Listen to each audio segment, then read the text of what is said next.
The smell of charcoal and burning hickory filled the backyard, mixing with the sound of sizzling burgers and the distant hum of conversation.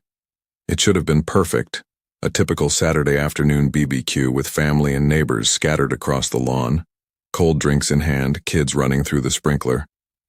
But as I stood there, gripping the spatula a little too tightly, I could feel something building in the air. Something that had been brewing for months.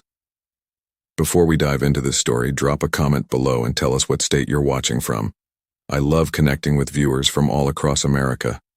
And after you hear what happened next, I want you to be completely honest. Tell me in the comments what you would have done in my situation. I read every single comment, and your stories often inspire future videos. Now let's get into what happened that changed everything. My name is Garrett, and at 52, I thought I had life figured out. I'd raised my daughter Haley mostly on my own after her mother walked out when she was just 8. 24 years old now, Haley had been living with me for the past 3 years, ever since she graduated college and couldn't find work in her field right away. What started as a temporary arrangement had somehow become permanent. The backyard was full that day. My neighbors, the Petersons, were there with their twin boys. My brother Corey had driven over from the next town with his wife Patricia and their teenage daughter Melody. Even old Mr. Kowalski from down the street had wandered over, drawn by the smell of my famous dry rubbed ribs. Haley was holding court near the picnic table, animated as always, gesturing wildly as she told some story about her latest dating disaster. Her friends Kendra and Aubrey were hanging on every word, laughing at all the right moments. At 24, she had this magnetic energy that drew people in, the same charisma her mother had possessed, though I tried not to think about that too often. I was just flipping the last batch of burgers when I heard my name being called from across the yard. "Dad." Haley's voice cut through the chatter, loud enough that conversation started to die down. "Dad, come over here for a second." Something in her tone made my stomach clench.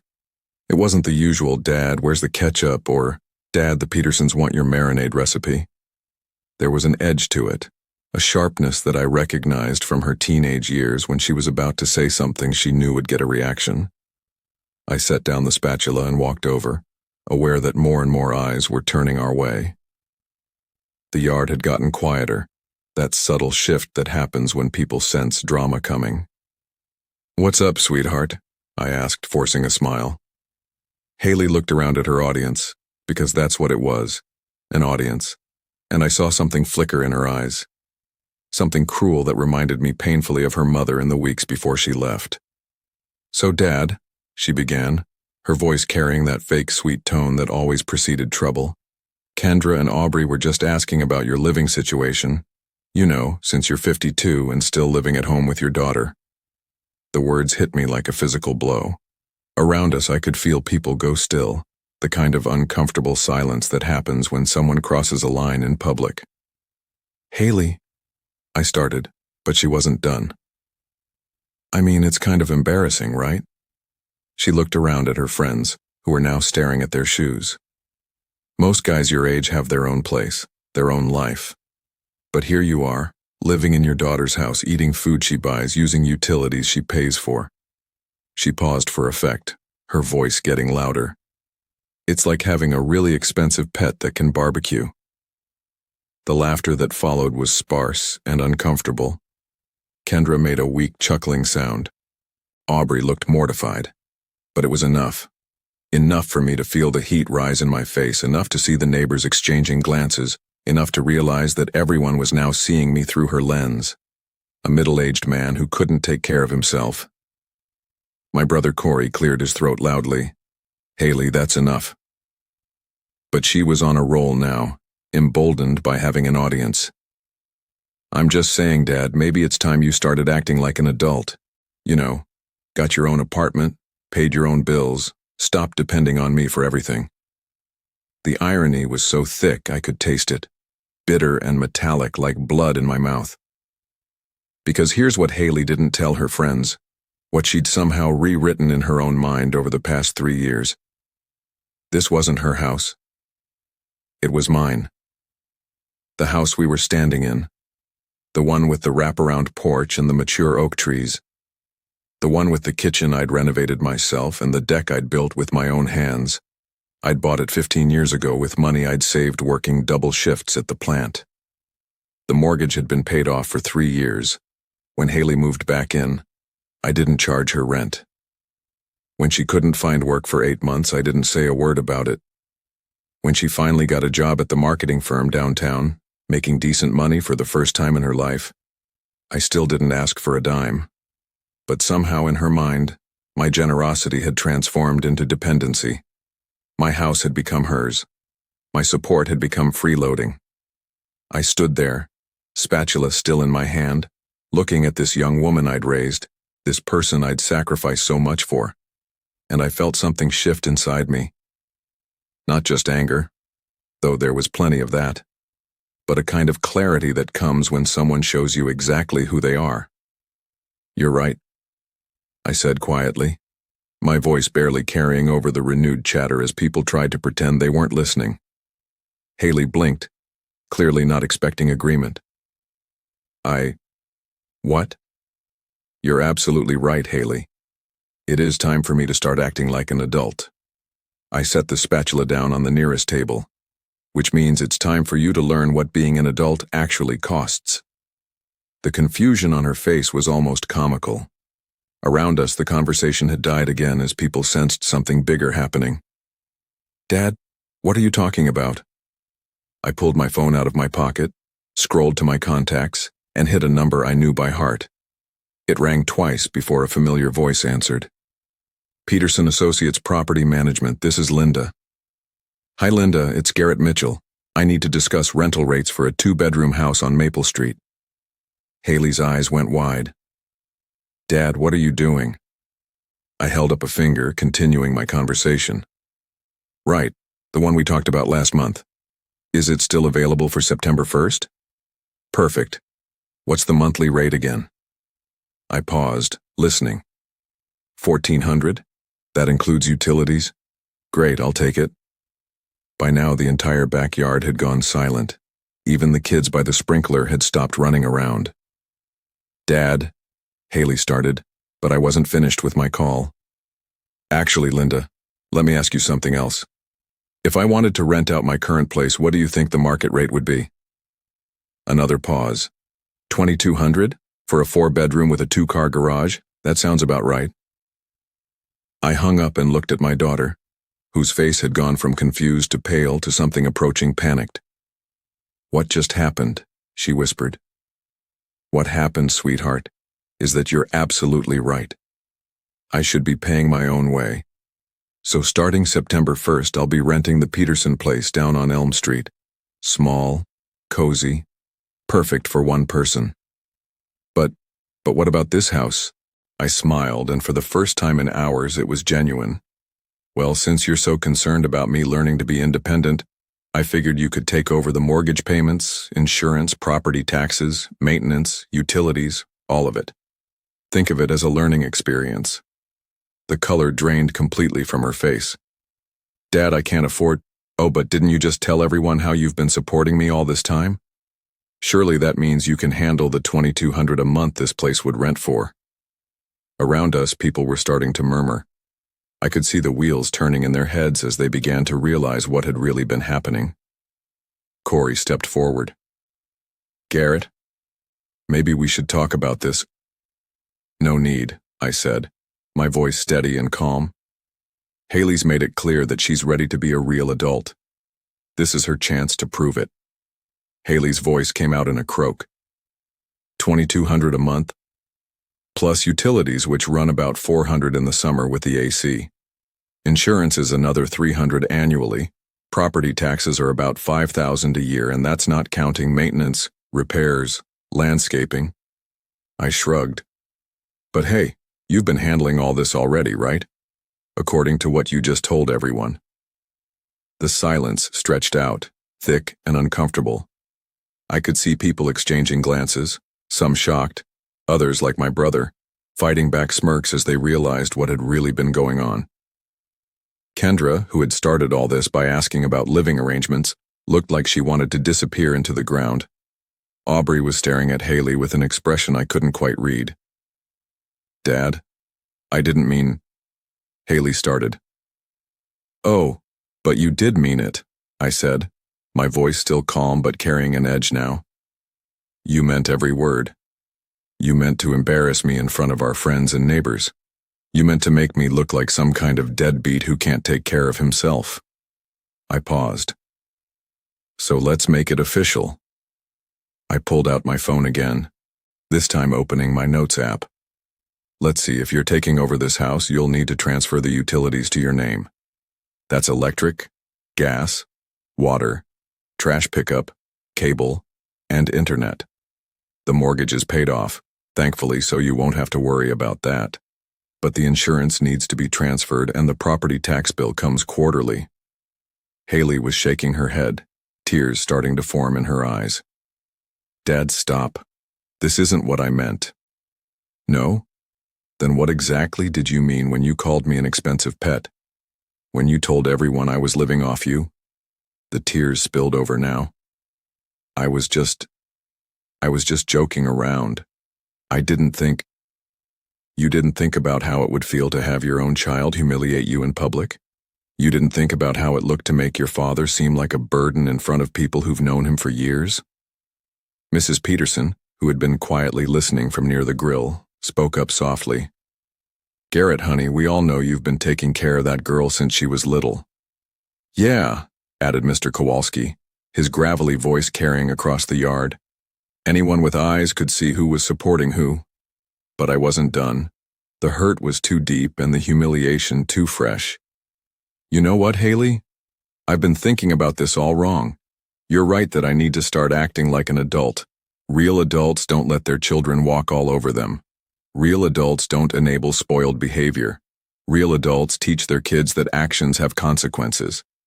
I looked around the yard, making eye contact with each person who had witnessed her performance. So here's what's going to happen. You have until the end of the month to find your own place. I'll be moving into the Peterson rental, and this house will go on the market. The gasp that escaped Haley's lips was audible. You can't sell the house. Actually, I can. It's my name on the deed, my signature on the insurance policy, my credit that built this place into what it is. I gestured toward the deck we were standing on. I built this deck with my own hands when you were in high school. I refinished those hardwood floors when you were in college. I planted every tree, painted every wall, fixed every broken pipe and loose board.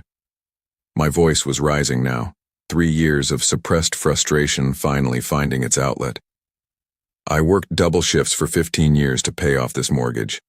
I skipped vacations, drove old cars, ate ramen noodles, so you could have dance lessons and summer camps and college tuition.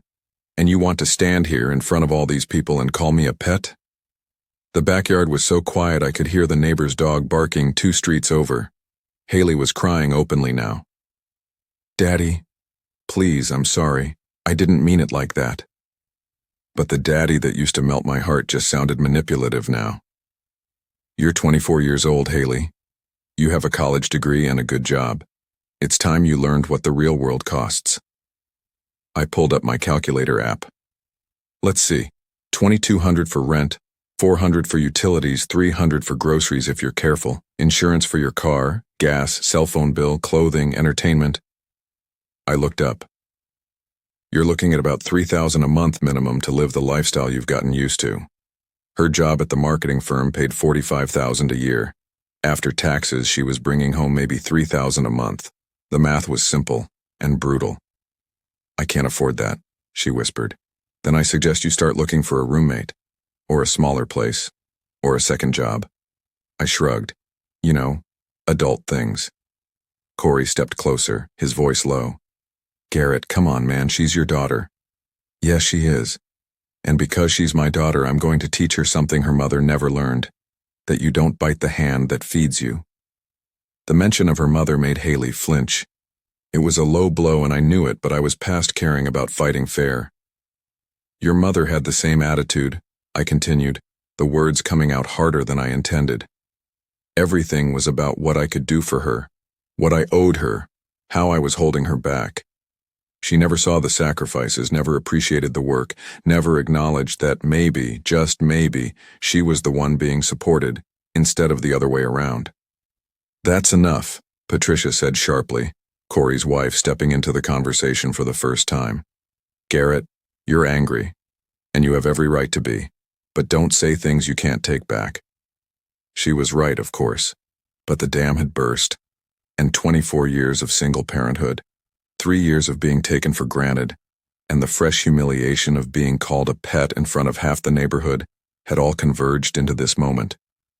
"Fine," I said, my voice dropping back to a normal level. "Here's what I'll do, Haley. I'll give you 60 days instead of 30. That should be enough time to figure out your next move." "Dad, please." "And," I continued, "I won't sell the house right away. I'll rent it out through Peterson's property management. If you ever grow up enough to handle the responsibility, and I mean really handle it, not just talk about it, we can discuss the possibility of you taking over the mortgage payments and buying it from me." Hope flickered in her eyes. "Really? Really?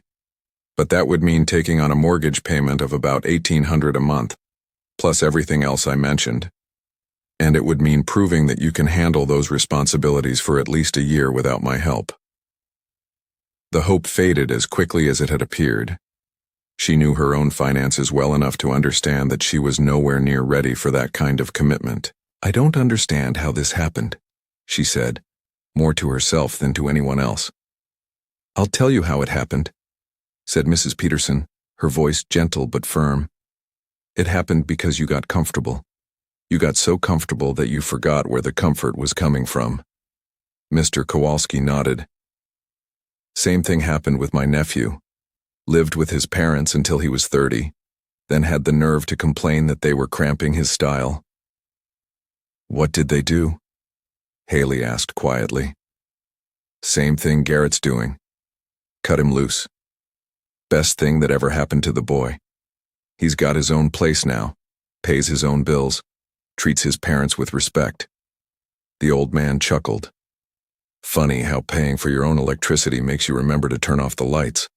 I could see the wheels turning in Haley's head, the reality of her situation starting to sink in.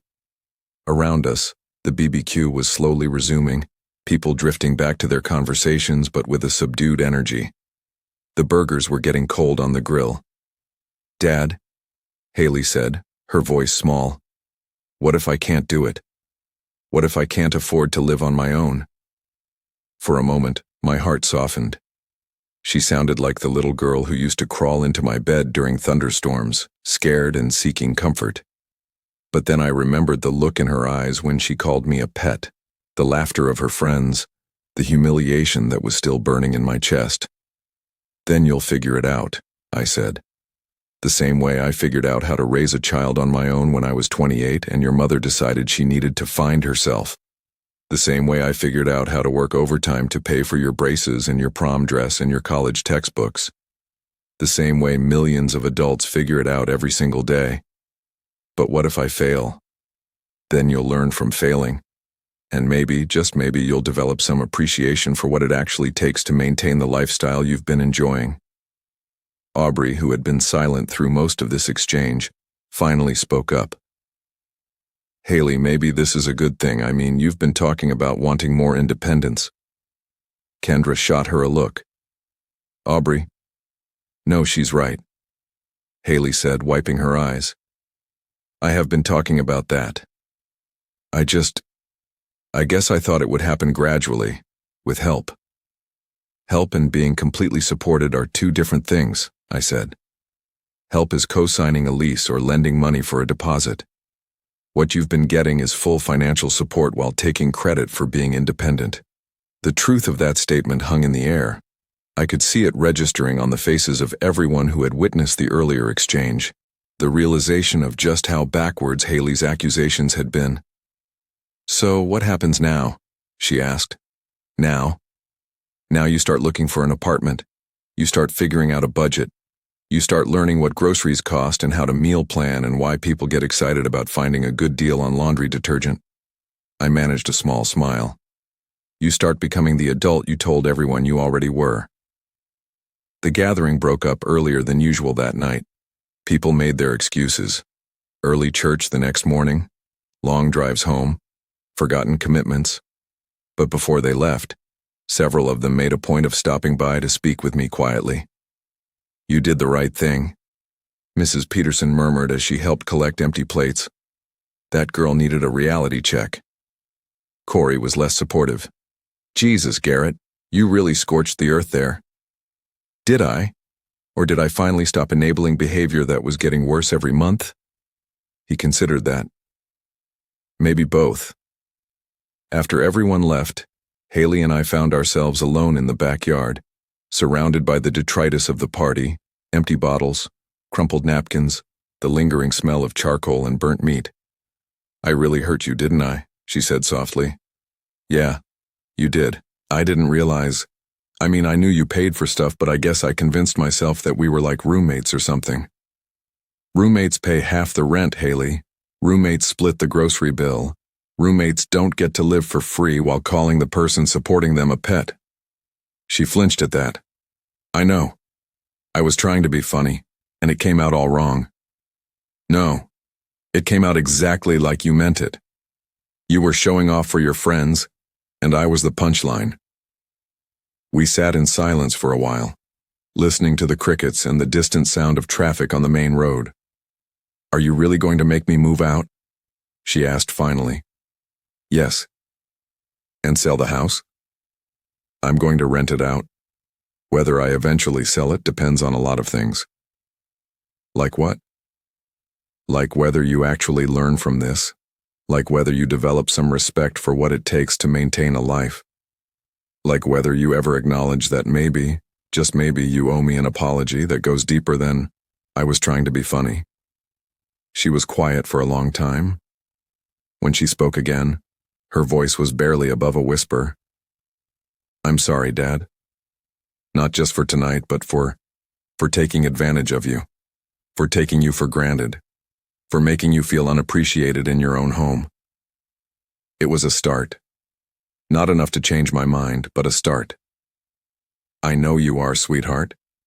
But sorry doesn't pay the electric bill. Sorry doesn't put food on the table. Sorry doesn't give me back the 3 years of my life when I should have been dating, traveling, maybe even retiring early instead of working overtime to support a grown woman who was perfectly capable of supporting herself." The weight of those words settled between us. 3 years. 3 years of my life when I could have been building something for myself, instead of continuing to build everything for her. "What do you need from me over the next 60 days?" she asked. "I need you to start acting like an adult. I need you to find a place to live, figure out how to budget your money, and stop expecting me to solve your problems." I paused. "And I need you to understand that even after you move out, things are going to be different between us." "Different how?" "No more emergency loans that never get paid back. No more borrowing my car for weeks at a time. No more showing up with laundry expecting me to do it. No more treating my house like a restaurant and hotel." Each item on the list made her wince a little more. I could see her mentally calculating how much her lifestyle was about to change. "What if I need help with something?" "Then you'll ask politely. Understand that no is a possible answer, and if I do help, you'll show genuine appreciation instead of acting like it's something you deserve." "That sounds like you don't trust me anymore." "I don't. Trust is earned, Haley. You've spent the last 3 years taking advantage of my generosity, and tonight, you humiliated me in public. It's going to take time to rebuild that trust." The next morning, I woke up early and started making phone calls. Linda at Peterson Associates confirmed that the house on Elm Street would be available September 1st, and that my current house could easily rent for $2,200 a month.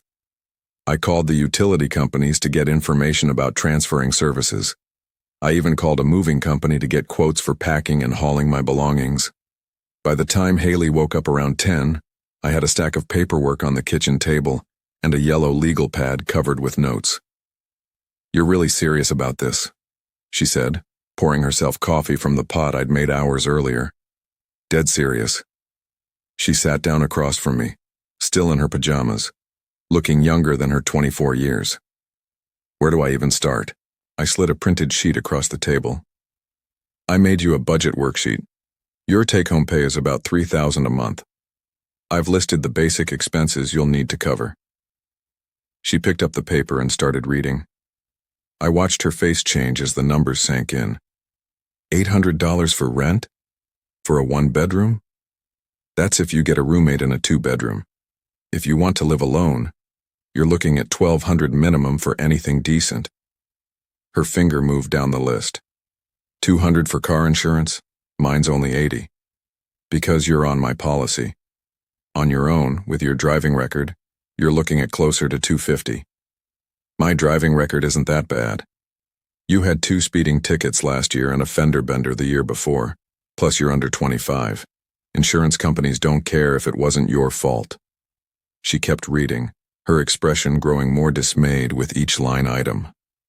$300 for groceries? How is that possible? That's if you shop smart, cook at home, and don't eat out much. If you maintain your current habits of ordering takeout 3 times a week, you're looking at closer to $500. By the time she finished reading, she was pale. Dad, this adds up to more than I make. Now you're starting to understand the problem. But how do other people do it? Other people have been learning to manage money gradually over years. They started with smaller apartments, cheaper cars, more modest lifestyles. They built up slowly instead of jumping straight to the lifestyle their parents spent decades achieving. She stared at the paper for a long time. I'm going to have to get a roommate. Probably. And give up my car. Maybe. Or find a cheaper one with lower insurance.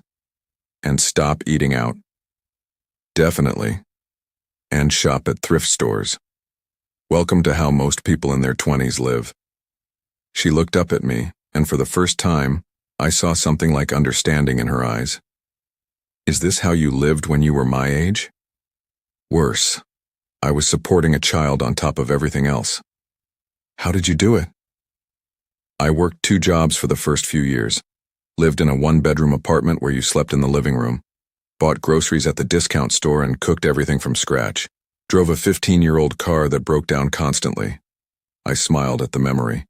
You probably don't remember, but there was a year when our big splurge was going to McDonald's once a month. I remember, she said quietly. I remember thinking it was the best restaurant in the world. Because it was a treat. Everything was a treat back then, because everything was earned. She folded the budget worksheet carefully. I need to start looking for apartments today, don't I? Today would be good. Over the next 2 weeks, I watched my daughter experience culture shock as she encountered the reality of adult life. The first apartment she looked at was a cramped studio for $900 a month, with no air conditioning and a bathroom barely big enough to stand in. She came home that day quiet and subdued. The second place was better, a 2-bedroom she could potentially share, but required first month, last month, and security deposit up front. $2,400 just to move in, plus utility deposits. Money she didn't have. I could loan you the deposit money, I offered over dinner that night. She looked up hopefully. Really? Loan. With a written agreement, a payment schedule, and interest.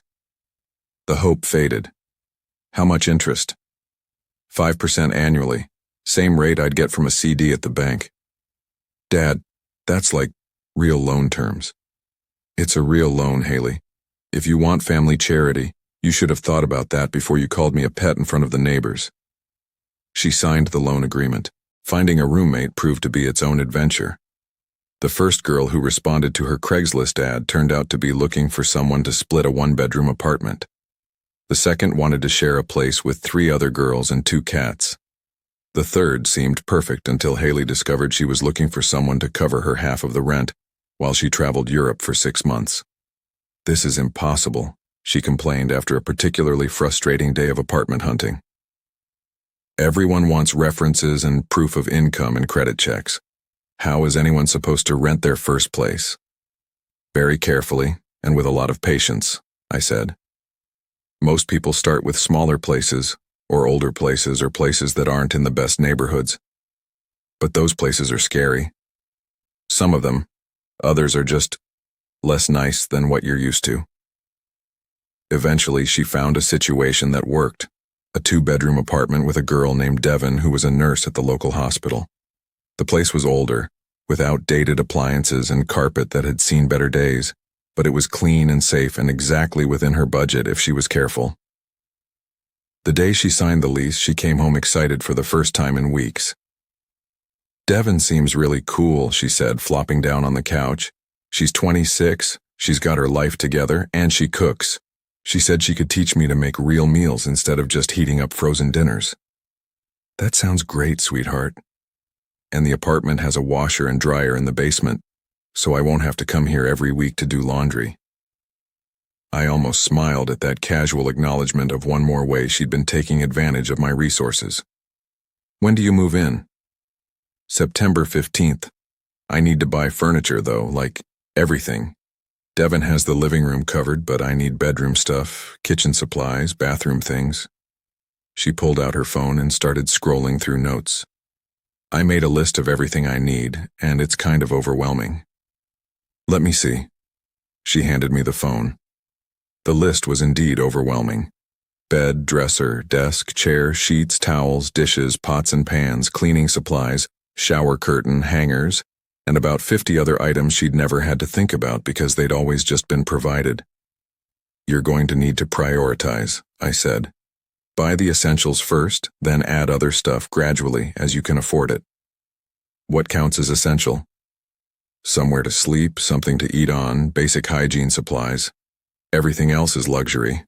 She stared at the list. "So like, a mattress on the floor and paper plates? If that's what your budget allows, then yes." "That sounds so depressing." "It's temporary. You work your way up gradually. Everyone does." "Did you live like that when I was little?" "For the first couple of years, yeah. You slept on a crib mattress on the floor until you were almost 3 because I couldn't afford a real bed for you." "I don't remember that." "Because I made sure it felt like an adventure. We called it your floor bed and made up stories about camping indoors." She was quiet for a moment. "You were a really good dad, weren't you?" "I tried to be." I never really thought about how hard it must have been. It was hard. But it was also the most important thing I'd ever done. And I just took it all for granted. For a while, yeah. But you're learning now.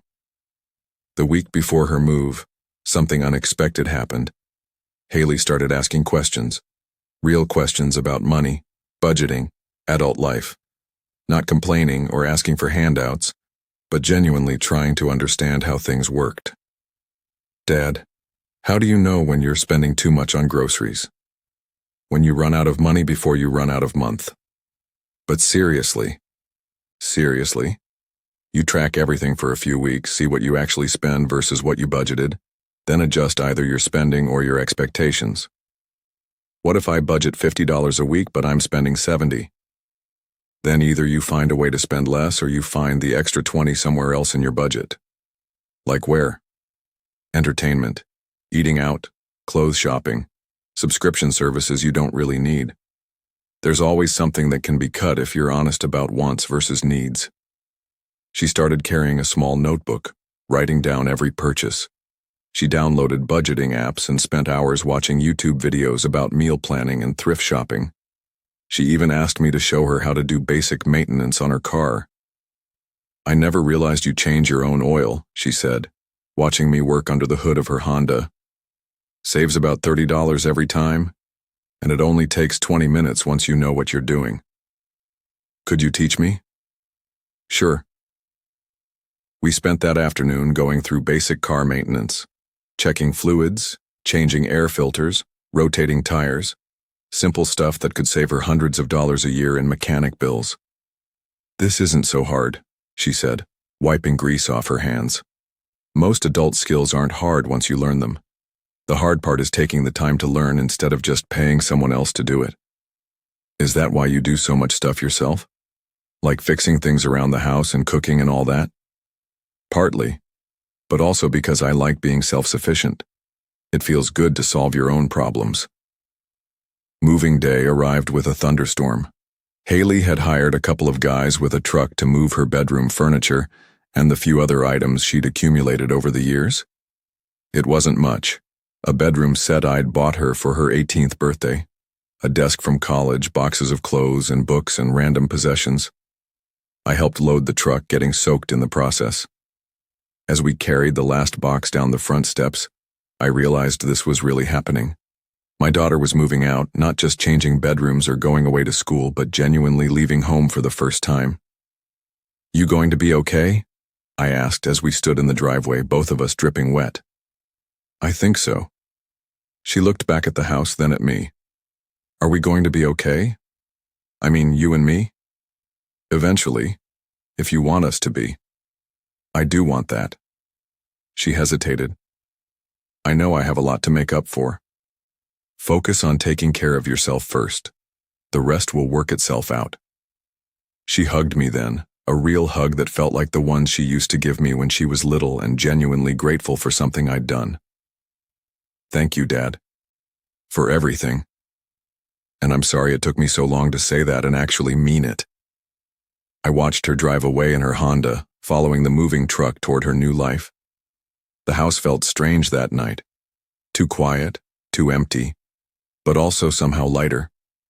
For the first time in 3 years, I could walk through my own home without stepping on someone else's mess, without finding dishes left in the sink or towels on the bathroom floor. I made myself dinner, a real dinner, not just something quick between loads of laundry or errands for Haley, and ate it at the kitchen table while reading a book I'd been trying to finish for months. Simple pleasures that I'd forgotten I enjoyed. The first week was an adjustment for both of us. Haley called every day, usually with questions. "Dad, the apartment smells weird. Like, musty. Is that normal? Did you check if there's moisture anywhere? Under the sinks? Around the windows?" I don't know how to check for moisture. Look for water stains, feel for dampness, smell around the areas where pipes are. If it's just old building smell, you can usually fix it with some air fresheners and keeping windows open when the weather's nice. What if it's mold or something serious? Then you call your landlord, that's what they're for. Another day. "Dad, my electric bill is going to be like $200 this month. That can't be right. What's your apartment like during the day? Hot? Cold?" "It gets pretty hot in the afternoons." "And you're running the air conditioning?" "Well, yeah, it's uncomfortable otherwise." "Haley, air conditioning is expensive. Try setting it higher, using fans, closing blinds during the hottest parts of the day. Most people don't keep their places at 72 degrees all summer unless they're wealthy." "What temperature should I set it at?" 78 or 80 during the day, maybe 76 at night. You'll adjust to it." That sounds miserable. It's what most people do to keep their electric bills manageable. By the end of September, the calls were coming less frequently, and when they did come, they were different. Instead of panicked questions about basic survival, she was sharing small victories. "Dad, I made dinner for Devin and me last night, like, actually cooked, from scratch." "What did you make?" "Chicken and rice with vegetables. It wasn't fancy, but it was good, and it cost like $8 to feed both of us." "That's great, sweetheart. And I found this thrift store that has really good stuff. I got a coffee table and 2 lamps for $30 total." Learning to bargain hunt. Learning that new isn't always necessary. October brought its own challenges.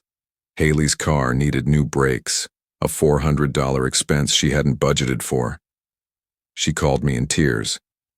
"Dad, I don't have $400. I've got like 50 in my checking account until payday, and that has to last me a week." "What are your options?" "I don't know. That's why I'm calling you." "Haley, take a breath. What are your actual options? Not what you want your options to be, but what they actually are." A long pause. "I guess, I could get a loan from the bank." "What else?" "I could ask Devin if she could loan me the money." "What else?" "I could, not fix them right away." "Is that safe?" "Probably not." "So that's not really an option. What else?" "I could see if the mechanic would let me pay in installments." Now you're thinking. "What else?" "I could Call you and ask for a loan? You could. What would that involve? A written agreement, payment schedule, and interest. Right. What else? Another long pause. I could pick up extra hours at work? How many extra hours would you need to work to make $400? After taxes, like 60 hours, maybe more. Is that realistic on top of your regular schedule? Probably not. So what's your best option? Talk to the mechanic about payments, and if that doesn't work, ask Devin if she could loan me some of it and maybe ask you for the rest? That sounds like a reasonable plan. She ended up working out a deal with the mechanic, half up front, half when she got paid the following week. Devin loaned her $100 and she managed to scrape together the rest by returning some non-essential purchases she'd made earlier in the month. I handled it, she told me proudly when she called with the update. It was stressful, but I figured it out. Yes, you did. It feels, I don't know, different. Like I actually solved a real problem instead of just passing it off to someone else. That's what being an adult feels like. November was when I realized the lesson was really taking hold. Haley called one evening, not with a crisis but with news. Dad, I got a promotion at work. That's fantastic, tell me about it. It's not huge, just a team lead position, but it comes with a 15% raise and better benefits. And my boss said if I keep doing good work, there might be a junior account manager position opening up next year. How do you feel about it? Excited, and also kind of nervous. It's more responsibility, and I'll be managing people who are older than me. You'll figure it out. I think I will. I've been figuring out a lot of things lately. Such as? Well, I'm actually saving money now, like real money. I've got almost $800 in my savings account. That's great, Haley. And Devin and I are talking about maybe moving to a nicer place next year. Nothing fancy, but maybe somewhere with a dishwasher and better windows. Sounds like you're planning ahead. Yeah, it's weird. I never used to think about stuff like that. I just assumed things would work out somehow. And now? Now I realize that somehow usually means someone else is handling it. Christmas that year was different. Instead of the usual gift exchange where I spent hundreds of dollars on things Haley wanted, we set a $50 limit and focused on thoughtful rather than expensive presents. She gave me a coffee mug she'd made in a pottery class she was taking with Devin. Simple, slightly lopsided, but glazed in my favorite shade of blue. I know it's not much, she said as I unwrapped it. It's perfect. Really? Really? You made it yourself, you thought about what I'd like, and every time I use it I'll think about this Christmas. I gave her a cookbook, not just any cookbook, but one specifically focused on budget-friendly meals for 2 people. I'd gone through it myself and marked recipes that were particularly economical or easy. I thought you and Devin might enjoy trying some of these, I said. She flipped through the pages, reading my marginal notes. You wrote comments on a bunch of them. Tips I've learned over the years. That chicken and dumplings recipe on page 47 got me through some tough months when you were in middle school. You never told me we were struggling back then. Because you were a kid. It wasn't your job to worry about money. But it wasn't your job to handle it all alone either. I looked at her, surprised by the insight. No, it wasn't. But that's what parents do. We handle things so our kids don't have to. When do you get to stop handling things? I don't know. I guess when your kids are grown up enough to handle their own things. She smiled. I'm getting there, aren't I? Yes, sweetheart. You really are. By spring, our relationship had settled into something new and better. We talked regularly, but the conversations were between 2 adults rather than a parent and a dependent child. She still asked for advice sometimes, but she also offered it when she thought I needed it. Dad, you should really try that dating app I told you about, she said during one of our weekly phone calls. I'm not sure I'm ready for that. When will you be ready? You've been alone for like 20 years. 16 years. And I wasn't alone, I had you. That's different, and you know it. You deserve to have someone special in your life. Maybe someday. Dad? Yeah? I'm proud of you, you know. for making me grow up. I hated it at the time, but it was the best thing you ever did for me. Even better than teaching you to ride a bike." She laughed. "Even better than that, though that was pretty great too." In May, almost a year after the BBQ incident, Haley called with big news. "Dad, Devin and I found a house." "A house?" "Well, it's more like a duplex, but we'd be buying instead of renting. The mortgage would actually be less than what we're paying now, and we'd be building equity instead of just throwing money away." "That's a big step." "I know, and I'm scared but also excited. The real estate agent said our income and credit scores are strong enough to qualify, especially with both of us on the mortgage." "Have you thought about what happens if one of you wants to move, or if your living situation changes?" "We've talked about that. We're going to have a lawyer draw up an agreement about what happens if someone wants out or if one of us gets married or whatever. We want to do this right." "It sounds like you're thinking it through carefully." "I am. I've learned to think things through carefully." The closing was in July, but the weeks leading up to it were filled with their own drama that I hadn't expected. 3 days before the scheduled closing, Haley called me in a panic. "Dad, the lender is asking for additional documentation, something about my employment history and the gap when I was living at home." "What kind of documentation?" "They want a letter explaining why I wasn't paying rent for 3 years, and they want verification that I was actually contributing to household expenses." The irony wasn't lost on me. Here we were, a year later, and the very arrangement that Haley had publicly claimed made me dependent on her was now threatening her ability to buy a house. "What did you tell them?" "I told them the truth, that I was living with my father after college, contributing to household expenses while I got established in my career." "That's accurate, but they want documentation. Bank statements showing transfers, receipts, something to prove I was financially responsible during that time." The problem was, there weren't any bank statements showing transfers because I'd never charged her anything. There weren't receipts because I'd paid for everything directly. The very generosity that had enabled her comfortable lifestyle was now working against her. "Haley, you need to be completely honest with the lender. Explain that your father covered your living expenses while you were getting established, and provide them with a letter from me confirming the arrangement." "Won't that make me look financially irresponsible?" "Less irresponsible than lying to a mortgage company." That evening, I sat down and wrote a letter that was harder to compose than I'd expected. How do you explain 3 years of financial support without making your child look like a deadbeat? How do you frame generosity in a way that demonstrates growth rather than dependency? "To whom it may concern," I began.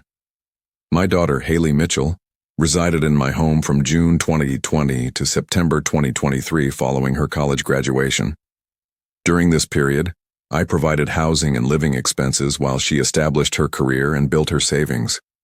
This arrangement was a temporary family support system, not a reflection of financial irresponsibility on her part.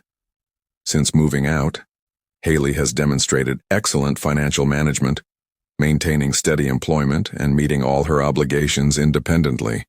She has my full confidence as a responsible borrower."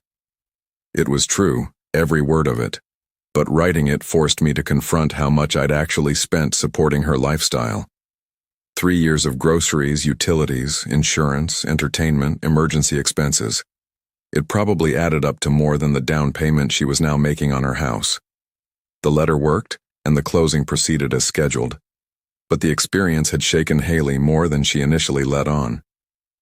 "Dad," she said as we loaded boxes into the moving truck, "writing that timeline out for the lender made me realize something." "What's that?" "I lived with you for 3 years after college. 3 years. Some of my friends have been on their own since they were 18, and here I was, 24 years old, still being taken care of like I was in high school. You were figuring things out." "No, I was avoiding figuring things out. There's a difference." She hefted a box of books into the truck. "Do you know what I spent my money on during those 3 years?" I didn't answer, but I knew. Clothes, restaurants, weekend trips with friends, concert tickets, the latest gadgets. Things that felt essential at the time but looked different in retrospect. "I spent it on nothing," she continued. Nothing permanent, nothing that built toward a future, just consumption. You were young. I was old enough to know better. My coworkers who were my age were buying cars, saving for houses, building credit. I was buying designer handbags and complaining about how expensive everything was. The moving truck was almost full now. Devon emerged from the house carrying a lamp, her face flushed with exertion and excitement.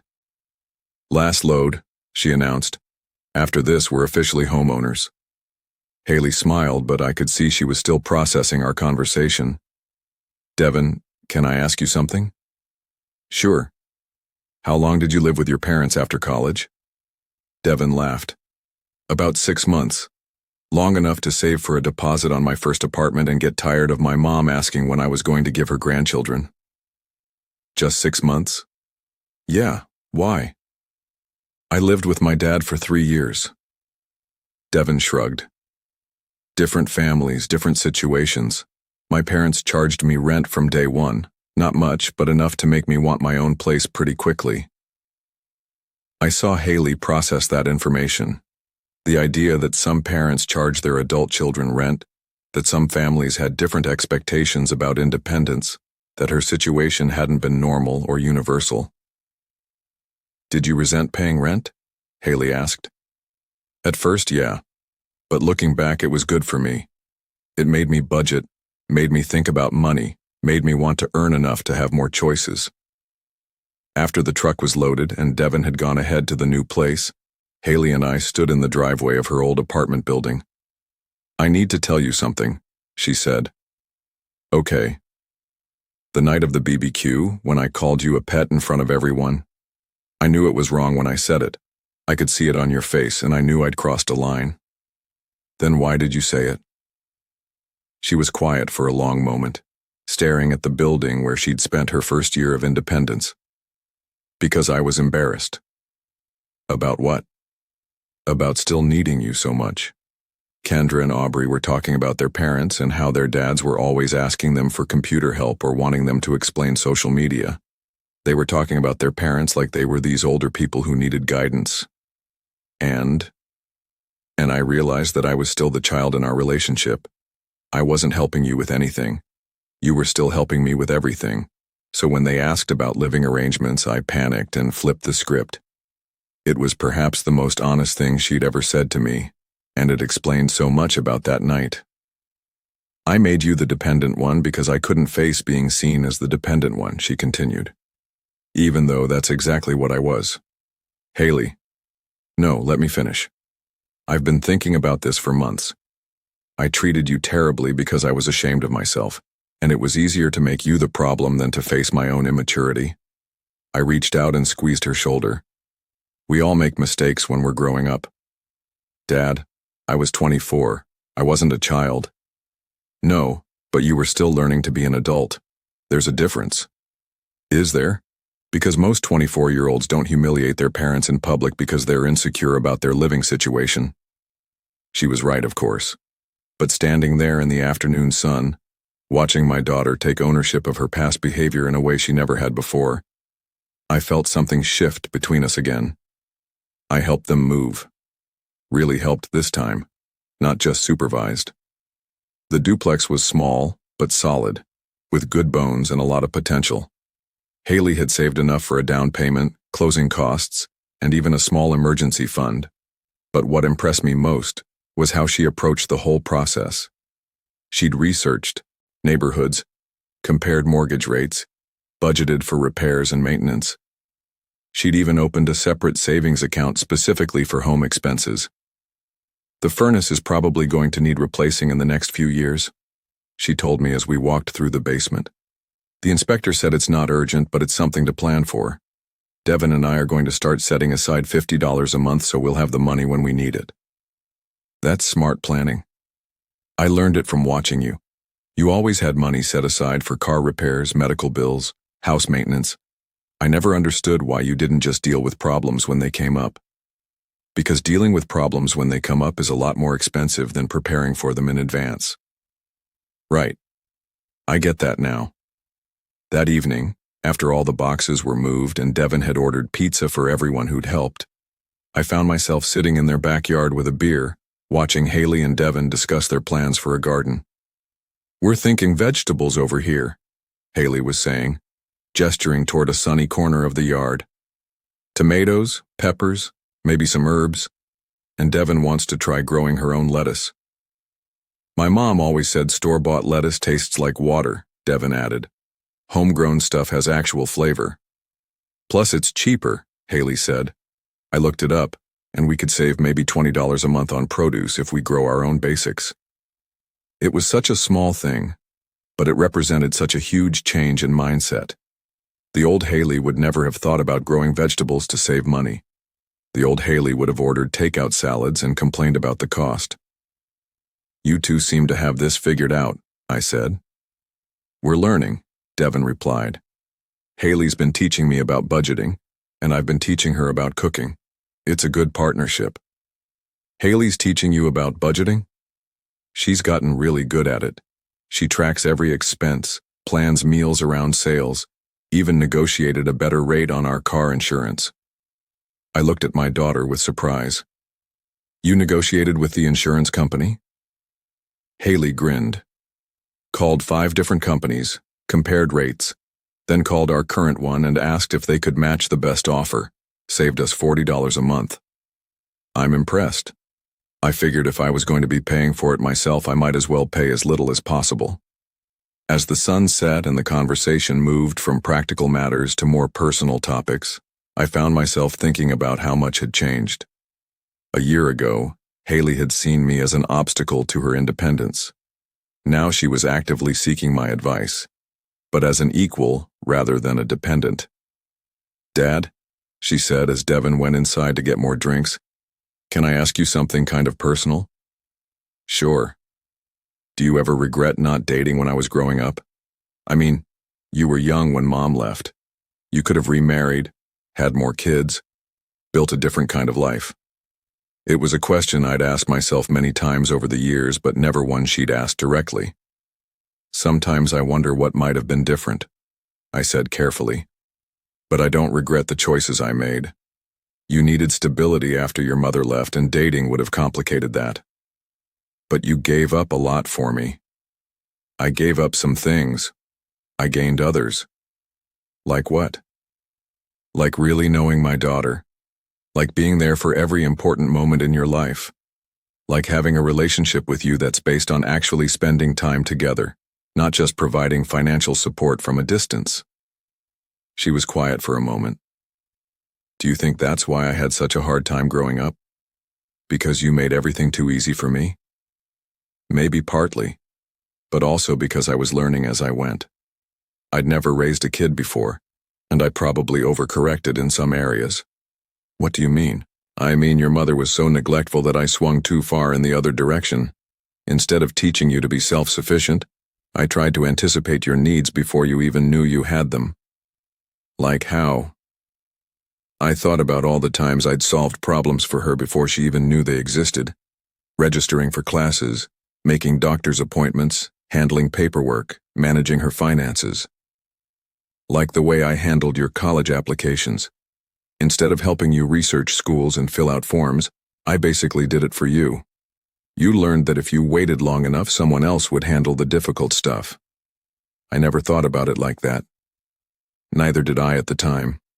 I thought I was being helpful, but really I was teaching you that you didn't need to be capable because someone else would always step in." Devin came back outside with 3 cold beers and a bowl of chips.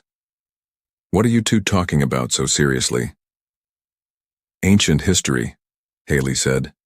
"Dad's explaining how he accidentally turned me into a spoiled brat." "You weren't spoiled," I protested. "You were protected." "Same result, though," Haley said. "I got to my 20s without any real idea of how the world worked." "But you figured it out," Devin pointed out. "And now you're one of the most responsible people I know."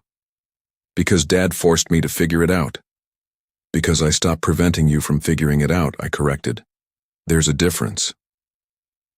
We sat in comfortable silence for a while, listening to the sounds of the neighborhood settling into evening. It was a good neighborhood, Young families, well-maintained houses, the kind of place where people took pride in their property. "I'm proud of you both," I said finally. "Not just for buying a house, but for how you approached it. You did your research, you saved your money, you made smart choices, you're building something here." "Thanks, Dad, that means a lot." "And Haley?" "Yeah?" "I'm proud of who you've become. Not just the responsible adult who pays her bills and grows her own vegetables, but the person who can look back honestly at her mistakes and learn from them." She smiled. "I had a good teacher. You had a teacher who was figuring it out as he went along, but you did the actual learning." As we carried boxes from the truck, I found myself thinking about how much had changed. A year ago, she couldn't have imagined affording her own apartment. Now she was a homeowner, making decisions about property taxes and homeowners insurance like they were normal parts of life. "Dad, what do you think?" she asked, gesturing toward the living room where she and Devin had arranged their furniture. "I think it looks like home." "It feels like home. For the first time in my life, I have a place that's really mine. Well, mine and Devin's, but you know what I mean." "I know exactly what you mean." That evening, after all the boxes were moved and the pizza was eaten, Haley and I sat on our new front porch watching the sunset. "Do you think I would have figured all this out eventually if you hadn't kicked me out?" she asked. "Maybe, but probably not for a long time and maybe not ever." "Were you scared when you made that decision? At the BBQ?" "Terrified, but also relieved. I'd been enabling you for so long that I'd forgotten what it felt like to expect you to be responsible for yourself. I'm glad you did it. Even though it sucked at the time. Even though you called me a pet in front of half the neighborhood." She winced. "I still can't believe I said that." "What was I thinking?" "You were thinking like someone who had never had to take care of themselves. You literally couldn't see the work that was going into maintaining your lifestyle because someone else was doing all of it. Do you forgive me for that?" I looked at her, really looked at her. The woman sitting next to me was different from the girl who had humiliated me at that BBQ. More grounded, more aware, more genuinely grateful for the things she had. She'd learned to work for what she wanted, to appreciate what she earned, and to understand the value of what others did for her. "Yeah, sweetheart. I forgive you." "And are you proud of me?" "Incredibly proud. Not just because you learned to pay your own bills, but because you learned to be considerate of other people. You learned that actions have consequences, that words have power, that taking care of yourself is a form of respect for the people who love you." We sat quietly for a while, listening to the sounds of her new neighborhood. Kids playing in yards, dogs barking, the distant hum of traffic. "Dad? I love you, and thank you for not giving up on me, even when I was being awful." "I love you too, and I never gave up on you. I just stopped doing things for you that you needed to learn to do yourself." "What's the difference?" "The difference is that giving up would have meant cutting you out of my life completely. What I did was refuse to let you stay a child forever." "It worked." "Yeah, it did." As I drove home that night, I thought about the past year and how completely everything had changed. My house, which I'd eventually decided not to sell, felt like my own space again. I'd started dating, cautiously, but I was dating. I'd taken up woodworking, something I'd always wanted to try but never had time for when I was constantly managing Haley's crises. Most importantly, I had my daughter back. Not the dependent, entitled girl who had lived in my house for 3 years, but the woman I'd raised her to be. Someone thoughtful, capable, and genuinely pleasant to be around. The BBQ incident that had started it all seemed like something from a different lifetime. The humiliation, the anger, the determination to teach her a lesson, it had all led to this moment of sitting on her porch, talking as equals, both of us genuinely happy with where we'd ended up. 6 months later, I got a call that brought everything full circle. "Dad, Devin and I are throwing a housewarming party next weekend. Nothing big, just some friends and family. Would you like to come?" "I'd love to." "Great. Oh, and Dad, we're grilling burgers and hot dogs. I was wondering if you might bring that potato salad recipe you used to make for barbecues. I smiled. The one with the little red potatoes and the herbs? That's the one. Devon's never had it, and I've been telling her it's the best potato salad in the world. I'll make a double batch. The party was small and relaxed, maybe 15 people scattered around Haley and Devon's backyard, which they'd transformed with string lights and container gardens. I recognized a few faces from work and the old neighborhood, but most of the guests were new friends Haley had made since moving out. As I watched her move through the group, making sure everyone had drinks and food, introducing people to each other, genuinely caring about everyone's comfort, I felt a deep satisfaction. This was who she was supposed to be, a competent, thoughtful adult who understood that taking care of others meant first taking care of yourself. "Your daughter's really something," said a man I didn't recognize, settling into the lawn chair next to mine. "Thank you. I'm pretty proud of her. I'm Jake, Devon's brother. Haley's told me a lot about you. Good things, I hope." He laughed. "She said you saved her life by kicking her out of your house." "That's an interesting way to put it. She said she was acting like a spoiled kid and you forced her to grow up. Best thing that ever happened to her, according to Devon. It wasn't easy at the time. I bet. But look at her now. She's got her life together. She's a good friend. She contributes to everything instead of just taking.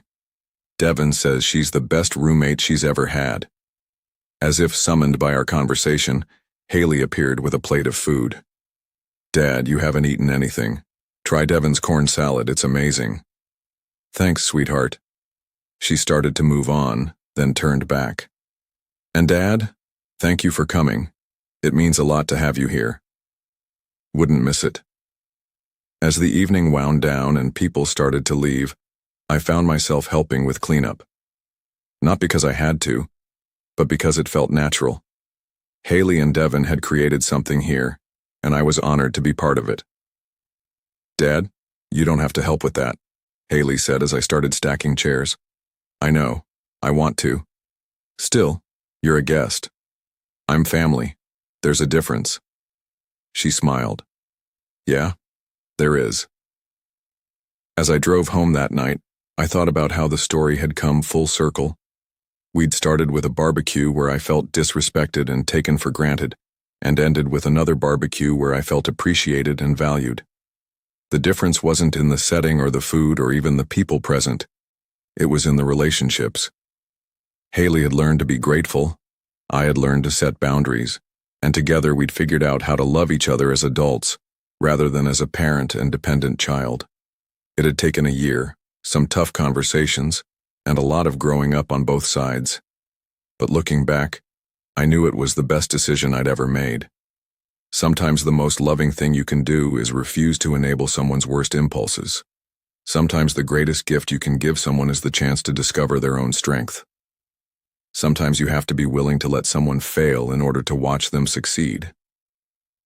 That BBQ where Haley called me a pet was the worst day of our relationship, but it was also the beginning of the best chapter of our lives. And that's the end of this story. I want to hear from you in the comments. Have you ever been in a situation where someone you were supporting turned around and made you feel like the problem? What did you do about it? Did you set boundaries, or did you keep enabling the behavior? Be honest. There's no judgment here. Sometimes it takes a wake-up call to realize that helping someone too much can actually hurt them in the long run. If you enjoyed this story, make sure to hit that like button and subscribe for more real-life stories about family, relationships, and the tough decisions we all have to make sometimes. And remember, sometimes the hardest thing to do is also the right thing to do. Thanks for watching, and I'll see you in the next video.